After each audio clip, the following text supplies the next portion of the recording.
Welcome to the Fermented Homestead. If you're new here, my name is Anna, and on this channel, I'm sharing our journey of learning how to turn our home into a homestead. Today, I am taking part in the Souptember collaboration put on by Leanne over at the Mennonite Farmhouse, and I'm super duper pumped about this one. I honestly didn't know what I was going to make until Leanne had actually sent me a couple of suggestions on some more like Asian inspired type of soups. And that kind of got my brain going, and I was like, you know what I've always wanted to do is to make like real traditional ramen. And the type of ramen that I'm going to be making, sorry if I mispronounced it, Tonkotsu Ramen. And this is a specific type of ramen that is actually cooked for a very long time at a high heat. Like you're literally boiling this for 12 hours straight. There are lots of other shortcuts and various different things that you can do to get a similar type of flavor, but we're going for like the real deal, deep, long cooking, just umami. The first part of this process, we need to skim these bones. Just so you're aware, everything that I'm doing here is based on a video by Joshua Weissman. I will link the video down below. He also has a recipe post on all of the different things that you, it has like an ingredient list and all the instructions detailed written down for you as well. So that's where I'm getting all of this information from. And it may not be like completely traditional, but it's pretty traditional. There's a couple little shortcuts in there from what he said, but I don't know the difference, so I don't care.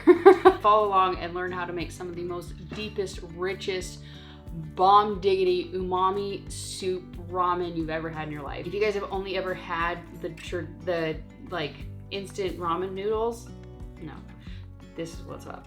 Okay, so we're gonna start off by making our broth, and this is a 12-hour process. I should have started this about 3 hours ago. It's now 9:31. We're actually gonna be cooking off this broth, and then we're gonna be finishing the soup tomorrow because I don't wanna eat at 9:30 at night. So that's kind of the plan. Okay, don't get too grossed out. You can substitute this for pig's feet or pig spine if you wish, but we're gonna be starting out with pig's feet. And it's, according to the recipe, you need 3 pounds. This is 5 pounds, so we're gonna have a little bit of extra broth, which is something that I wanted to do. All right, so we're gonna take our pig's feet here. They're frozen solid.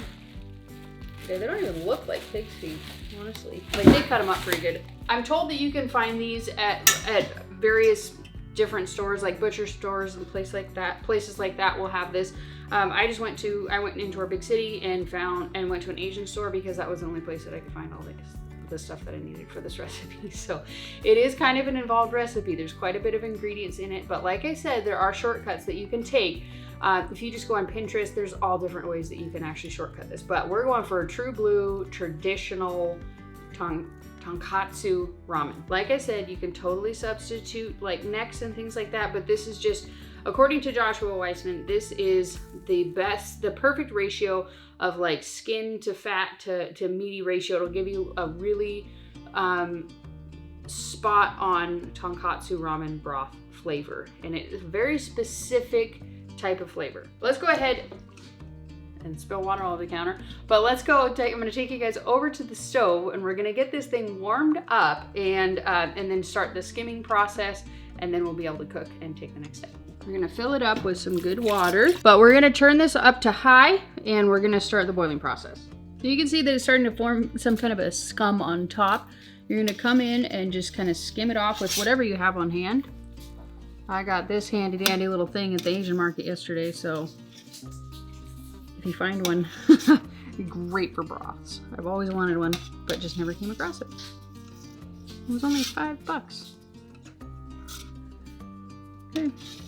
So you want to just keep skimming it. Once it comes to a boil, he said you're going to boil it for 10 minutes and keep doing this for the whole 10 minutes. I mean, not like you don't have to sit here and stare at it for 10 minutes, but you know, keep skimming the scum for 10 minutes.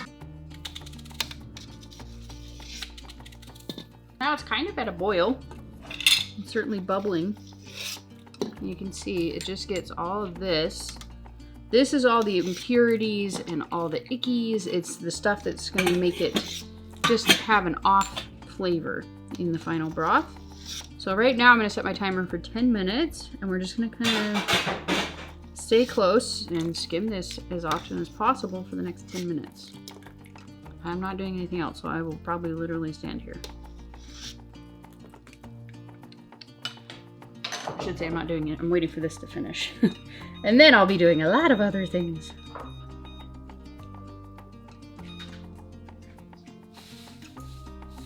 All right, so the 10 minutes is up. So now we're gonna take this over to the sink and dump it out. Clean the pot out too. So then he says all you do is you just kind of rinse these off. You don't need to like go crazy, but you're just kind of rinsing off more of the scum and the scows, just the crap that comes to the top.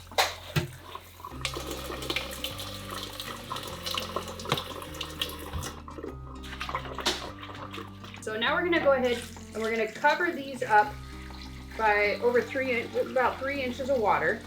Because like I said, this is gonna boil for 12 hours. Now we're gonna go ahead and make up our actual broth. So you're gonna take 1 bunch of spring onions and just kind of cut them. You know, these are probably what, like 2-inch, doesn't really matter, like 2-inch bunches. 2 shallots. Well, there goes that knife. And you're just gonna quarter these, skin and everything. But actually I should do 3 because I do have a little bit of extra bones in there.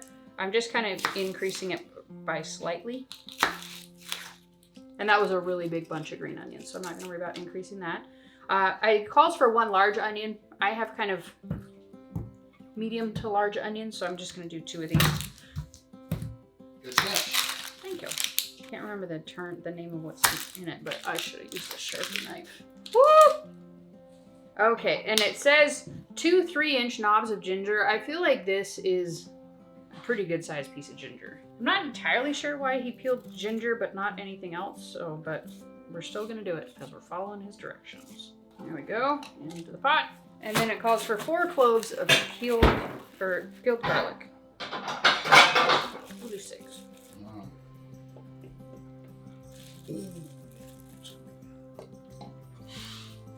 Smell it already. That was a little bit more than 6. Okay, so we're gonna go ahead, we're gonna transfer this to the heat, bring it up to a boil, and then he said to lower it to a temperature that enables you to maintain the lowest temperature possible to maintain a boil. Simmer is not good enough. You have to boil it for 12 hours. So, let's do this. I've never boiled anything for 12 hours before. The broth is finally done cooking. You can definitely see the different color in there. And yeah, it's like a milky kind of consistency. So we're gonna go ahead, we're gonna strain it off into a different pot here.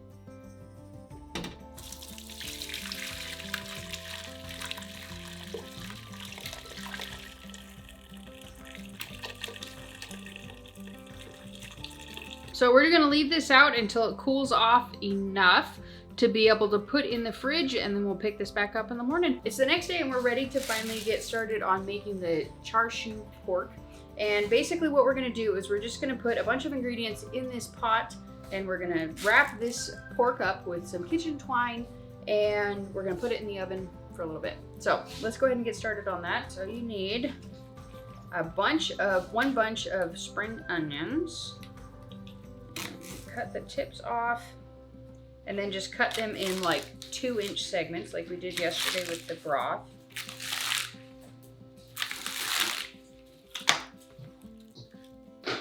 Put it in the pot. And then he said like 4 or 5 cloves of peeled garlic. So 8.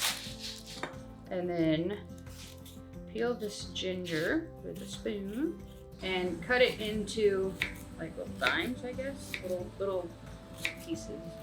And then to the pot, we're gonna add in 1 cup of what's that called? 1 cup of sake, 3/4 of a cup of mirin, and 1/2 cup of soy sauce. There we go.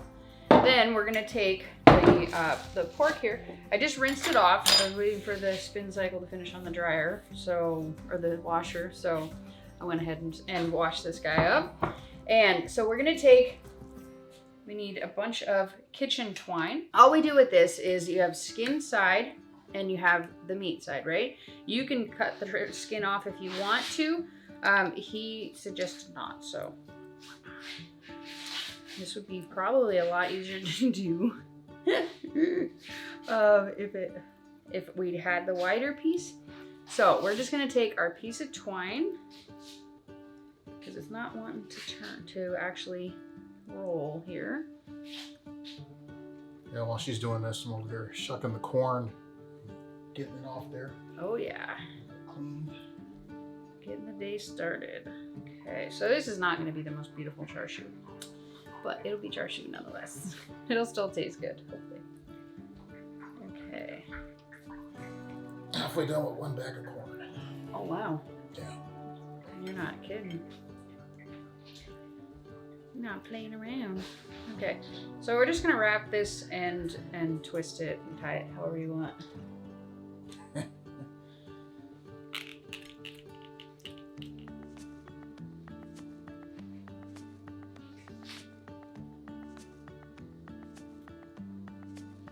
Okay, there we go. We're gonna put it in our pot here.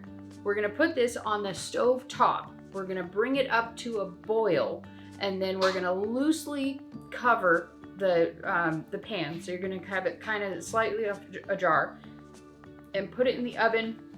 We can continue to turn it and braise it if we wish to, and we're gonna cook it for about 3 or 4 hours. And then real quick, once we get, while this is warming up on the stove, we're gonna make our ramen egg. So in this bowl, we have a half a cup of mirin, a half a cup of soy sauce, 1 cup of dashi stock, and 3 tablespoons of vinegar. So to it, we're gonna add 8 like half-boiled eggs. These are 6.5-minute eggs. Hopefully we can get them to peel properly. And then we're just gonna put them right into the pot there. Okay. And then once we're finished this, I'm just gonna toss that into the fridge. I'll probably kind of stir it up every once in a while, and then when everything is ready, we will pull them out and slice them on top of the ramen. Okay, so now we're gonna go ahead and we are gonna start to do what they call the tare, and that seems to be a very flavor-packed liquid that you add to the bottom of the broth, and then you pour the broth on top of it, and it's what gives it a tremendous amount of flavor. So we're actually missing one aspect of this particular assembly, and that is the bonito flakes. And because I thought when I was reading the instructions, I thought it said you could do the dashi flakes or the dashi kelp or the bonito flakes, but it was both. So my bad. So the first thing that we're gonna do is we're gonna rehydrate the shiitake mushrooms. Hopefully these are good. Okay, so I doubt we need all of these. I'm just gonna do a little bit, and then that way we can save the rest of these. So we have our water over there. It doesn't say how much water to add. It just says to soak in water for 1 hour, clean it, and then cook it thoroughly at high temperature.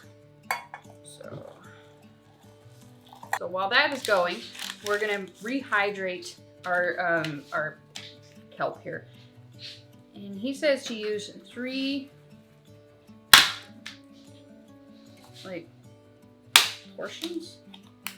That seems to be about the size that he used. So 3 of these. So we are gonna add these 3 to the pot. And then he says to add in 3/4 cup of water. You're gonna bring it up to the point that it is a nice steam. And you're gonna have the lid on there, and then you're gonna turn off the heat and just let it steam inside the pot for 10 minutes. So now we're finally ready to assemble the tare. We have everything ready. Okay, so we're gonna put in the dashi liquid.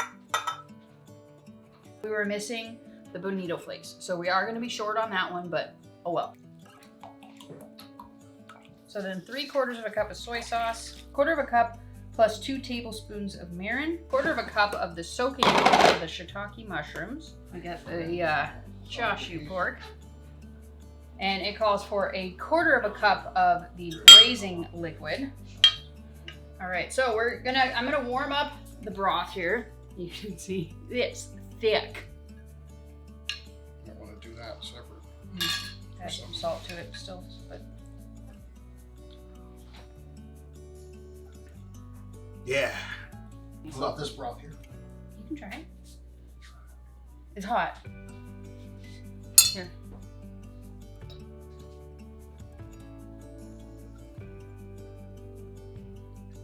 Probably love that. So I just picked up these, it was at Walmart.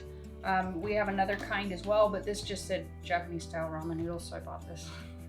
Okay, so we need to cook them. Just for perspective, this is literally the thickest broth I've ever made in my entire life. And we boiled it for 12 hours. It's almost done, right? Oh yeah. Okay, so I don't really know how much of this tare to add. Yeah, so we'll start with 1/4 cup, but we can always add more. We need some finely chopped green onions, just the greens, not the whites. Very thinly sliced. Then we're gonna add broth here. Taste it to see if we need to add any more of the tare. Yeah. I think Robert will agree. Noodles. Wow, this is way too many noodles. Whatever. Then we need to take our pork here. Char siu pork. And we're gonna cut it.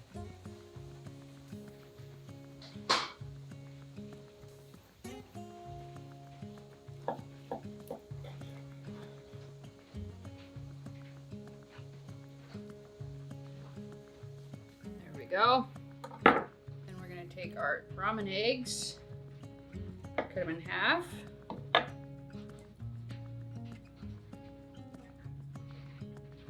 Green onions. And some of these weird little mushrooms. Robert! There's a lot of components. There's stuff all over. Let's try it. The noodles taste like noodles. It's the broth is the main event.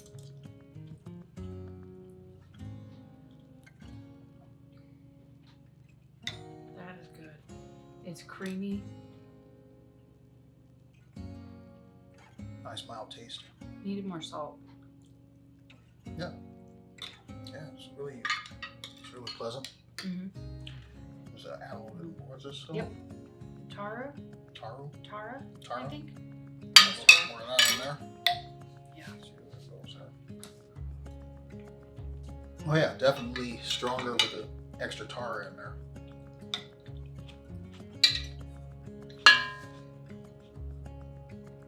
Let's try a little bit of this pork here. Oh yeah. Mm-hmm. Is pork good? This is real authentic. Mm-hmm. Yeah, I can taste that. The egg. Mm-hmm. Oh, yeah. What's this exactly called? This is tonkotsu. Tonkotsu. Tonkotsu ramen. Ramen. Yeah, this works.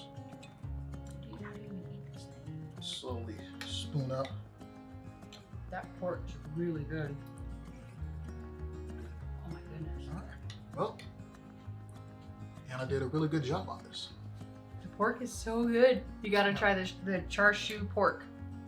This is definitely amazing. I think we're gonna head out and we are gonna go and enjoy our dinner. So I hope that you guys give this a try. I'm gonna link down below all of the other channels that are taking part in the Souptember collaboration. I hope that you guys will check them out.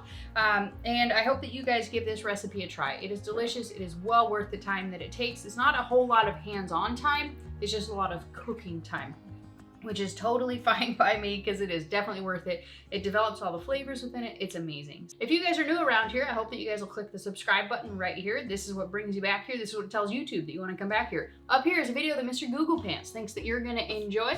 And then over here is our last video that we made. And then up here is the sourdough playlist that I'm working on for the month of September. I hope you check it out. Thanks for watching. See you next time.